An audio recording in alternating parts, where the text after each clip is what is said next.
need to discuss something with you. We're struggling with living expenses this month. Could you help us out? I told you last time that would be the final time. I won't be providing any more support to my second son's family. Please try to manage on your own.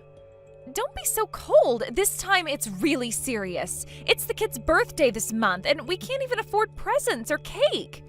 Excuse me? And the school is asking for additional activity fees. The children will be left out if we can't pay. You're always bringing up new expenses after I say no. Because they keep coming up. Do you want your grandchildren's birthdays to be miserable? You wouldn't want that, would you? So you'll help us, right? I feel for my grandchildren, but that's a separate issue. You should be able to celebrate your children's birthdays with your own means. Stop relying on my money. The kids are talking about their cousins' big parties last week. They looked so sad. Perhaps if you and Michael kept your jobs, you could afford such things. Come on, Sarah, don't be such a miser. You're living comfortably on your pension, and Thomas lives with you, so you're not struggling financially. Why won't you use your excess money to help family in need? If you were truly struggling, I would help, but in your case, you're just trying to take advantage of me. What did you say? Remember last month when you said you needed money for car repairs? Yes, and you refused to help then, too. I saw you at the mall the next day, shopping bags in hand. That was different. There was a sale. I won't help people like that. I heard from Aunt Mary that both you and Michael quit your jobs again. Well, the bonus was too small. You recommended those jobs, saying that they would be good, but the salary was low, the bonus was tiny. It's only natural to quit a company that doesn't motivate its employees. The company gave you both chances, despite your spotty work history. They even trained you. Training? They just made us do boring paperwork all day. You should be grateful to even get a bonus after only working 6 months. You two are really alike, no patience at all. You never keep a job long, that's why you have no money. Even relatives tried to help by finding you work, and you've made me lose face because of your behavior. Shut up! It's your fault for recommending such terrible companies. Either find us better paying jobs that suit our personalities, or take responsibility and help us with living expenses. What unreasonable people you are. How can you say that after everything we've done for this family? What exactly have you done? Well, we visit during holidays, we bring the grandchildren. Only when you need something. That's not true. We came for New Year's, didn't we? Yes, and immediately asked for money for winter clothes. We're family, aren't we? Are you just going to ignore our situation? Let's talk about family then. When was the last time you visited without asking for money? That's not the point. You're changing the subject. I'm sorry, but I don't have that kind of flexibility anymore. If you're talking about family helping each other, why didn't you help us too? Please stop asking for support. Help you? With what? You have everything. Do I? Have you ever asked how we're doing? Huh? Why don't you have flexibility? You have your pension and Thomas's income. You're not struggling at all. That reliable Thomas had to take leave from work. What? Why would he do that? He's always working. He didn't have a choice. What do you mean? Is he being lazy like Michael? I don't want to spread this around, but Thomas was diagnosed with an illness. It's quite serious. He can't work because of the treatment. Really? That serious? Yes, it's serious and quite difficult. We don't even know how much the treatment will cost. Oh, but surely his insurance will cover it. Insurance doesn't cover everything. There are many extra expenses. But still, you must have savings. So please leave us alone for a while. I need to prepare for his future treatment costs, so I can't help you. If anything, in the spirit of family helping each other, I'd like your help. Help? What kind of help? Even just emotional support would mean something. Visiting Thomas at the hospital. No way, that's impossible for us. We don't even have jobs or money. Money isn't everything, just being there. Hospitals are depressing, and the kids might get scared. I know that. That's why the best help you can give is to leave us alone. Please try to become independent. Take care now. Mom, I've been thinking. What What is it, dear? Mom, thinking of stopping the treatment. What? Why are you suddenly saying this? You just started your hospital stay today. I saw the cost estimates today. It's worse than we thought. What do you mean? The treatment costs are higher than I imagined. They're saying I might need treatments not covered by insurance, and I'm worried about the out-of-pocket expenses. I'm not sure all my savings will be enough. Is that what's been bothering you all day? I can't stop thinking about it. The numbers keep running through my head. Oh, don't worry about that. If your savings aren't enough, I'll cover it. This is exactly when you should rely on your mother. But Mom, your retirement. Don't even think about that. I can't do that. Your savings are for your retirement. I can't let you use them on me. Listen to me, Thomas. But Mom... What are you talking about? I have no interest in a retirement where my son died because he couldn't get proper treatment. Money means nothing without you. Mom... Besides, there's something I haven't told you. What is it? You've been paying for living expenses while living with me. Thanks to that, I've saved quite a bit. It's only natural for me to use that money to repay you. Even if I use up my savings, I still have your father's insurance. What? Dad's inheritance is still there. Every penny of it. But I thought you used that for house repairs last year. That came from my regular savings. I never touched your father's money. It's practically untouched. Parents save more than their children realize, so Thomas, focus on getting treatment and beating this illness. That's the most cost-effective approach. A prolonged hospital stay would cost more in the long run. You've been planning ahead all this time. Of course, that's what parents do. Well, I've been worrying about money. That's enough of that kind of talk. You're right, Mom. I guess being admitted to the hospital properly made me a bit depressed. I'll focus on the treatment and getting better. That's my boy. How are you feeling now? Better after talking with you. The nurses here are kind too. Really, don't worry about money. Just focus on getting well. Rachel, what's happening out there? Oh, good. You're home. Wait a minute, Rachel. What's with all these boxes? Michael won't answer my calls. Please explain what's going on. Don't act surprised. You must have expected this. Expected what exactly?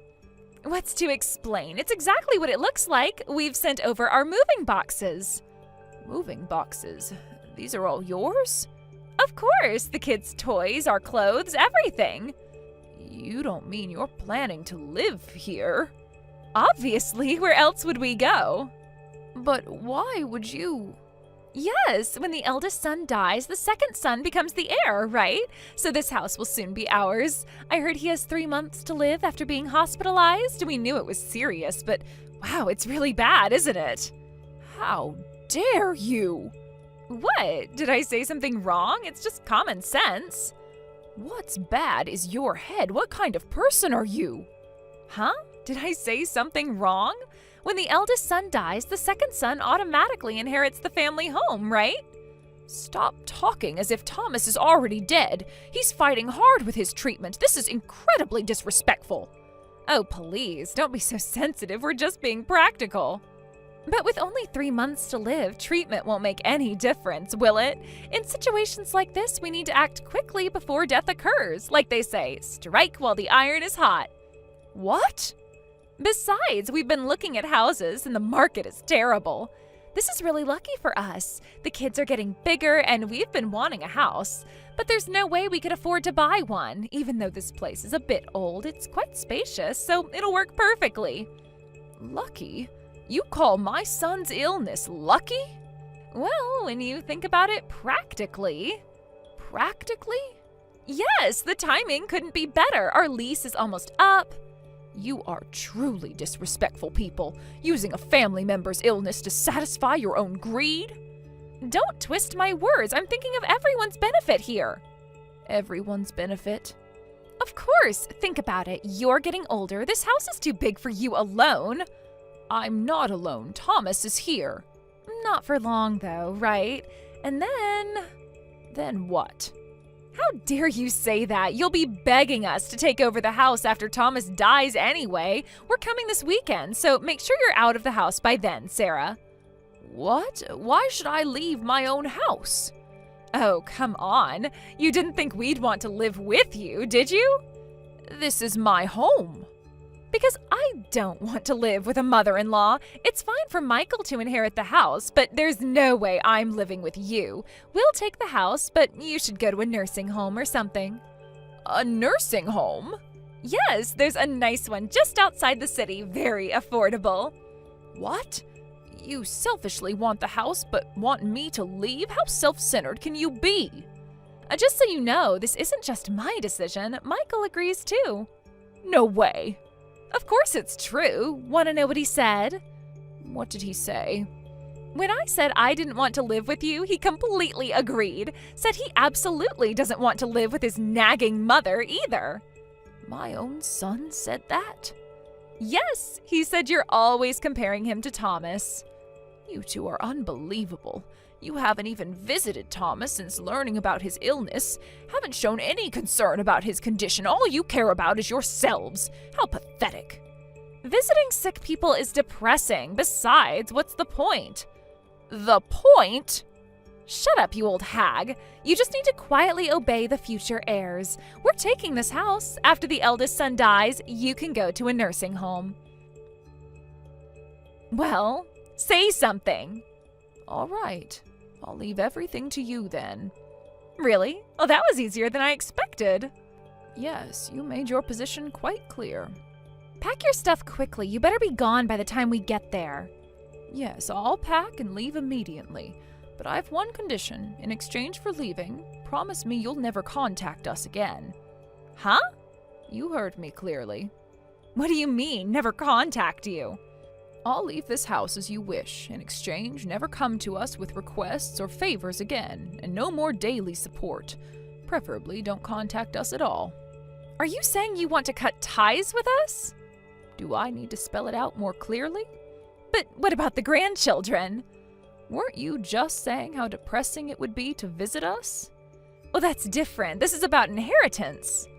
Simply put, yes. In exchange for leaving, I want you to cut ties with both Thomas and me. You can't be serious.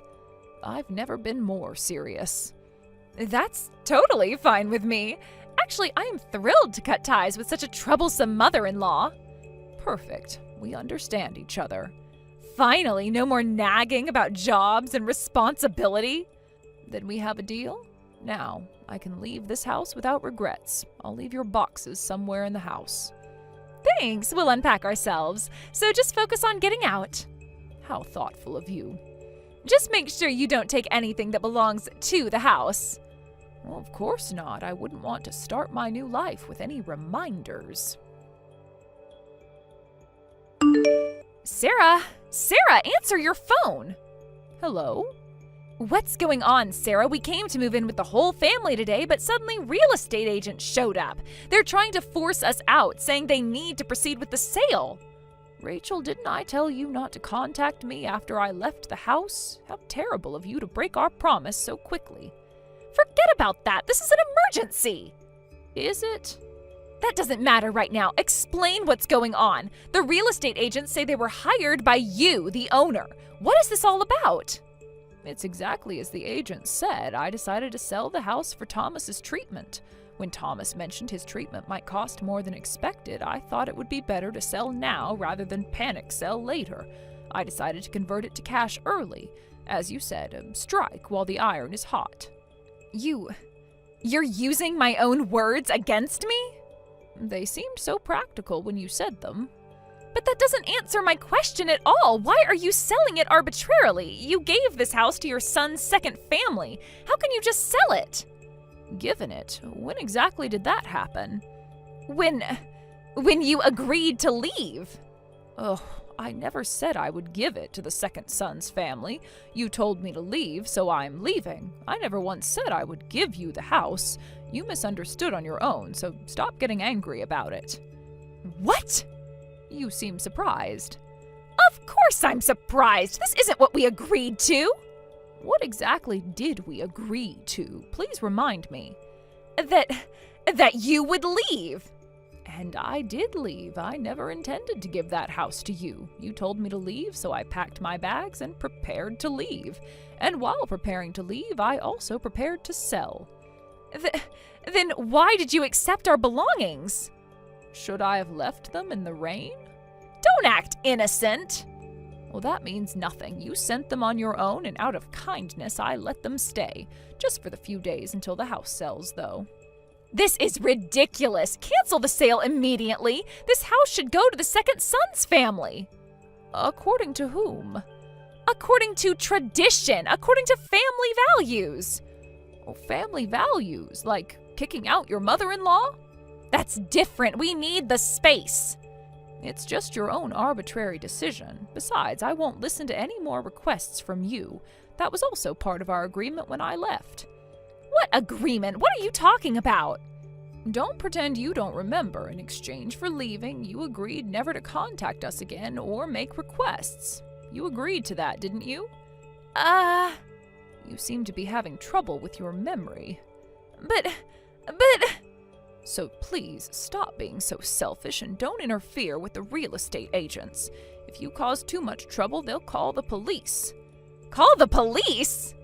Yes, trespassing is a serious offense. But our things are still inside. The agents will give you reasonable time to collect them. I hope you find a nice house where your whole family can live together soon. Mom, pick up your phone! Yes? This is cruel, Mom. Why are you being so cold only to us, your second son's family?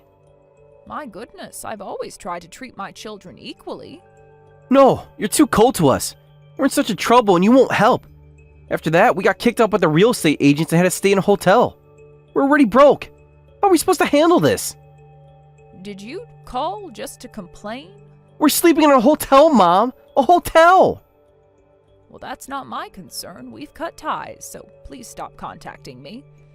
Why are you so cold? Cutting ties just because we wanted the house is too harsh. Mom, you've always been like this. Always favoring my brother and being cold to me. Always been like this? Give me an example. Like when we were kids. Thomas always got better grades. Because he studied harder. You always gave him more attention.